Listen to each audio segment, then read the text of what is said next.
Je pense que c'est très important de défendre la musique d'aujourd'hui, pour que dans les concerts, il n'y ait pas que de la musique du passé. J'adore les musées, je vais souvent au musée, mais nous ne sommes pas les gardiens de musée. C'est la musique vivante, et la musique évolue, et les compositeurs existent à toutes les époques, et c'est important qu'il y ait une part de musique nouvelle, une grande part de création.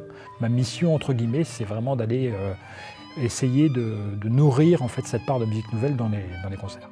Je pense qu'on doit aller à la rencontre du public. Il y a une fracture entre le compositeur contemporain et son public, en fait. Je pense que le public veut participer à la création étroitement et que le public fasse connaissance avec le métier de compositeur.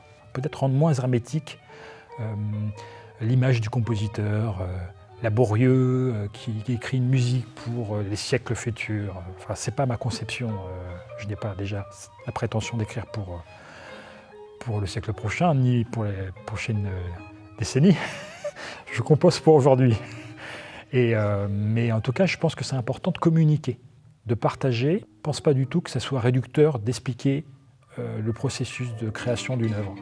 Discuter avec le public, enfin en tout cas lui présenter l'œuvre avant qu'elle soit jouée, et évidemment recevoir le retour du public, et pas seulement le retour des organisateurs de festivals, qui est très important, et des artistes, mais vraiment au cœur du concert. Tout ce qui se passe en coulisses, je pense que ça peut être intéressant aussi pour le public de découvrir toute cette partie inhérente au compositeur, en fait.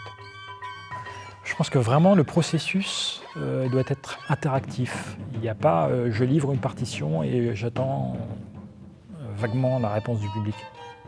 C'est une interaction entre le public, le compositeur. Finalement, tout ça, c'est une histoire de partage d'émotions et puis partage d'un moment de joie, en fait. La création musicale, c'est la joie. Donc, même si l'œuvre n'est pas forcément joyeuse, ou le contexte de l'œuvre n'est pas joyeux, on partage quelque chose, c'est l'acte de partage de la création est formidable.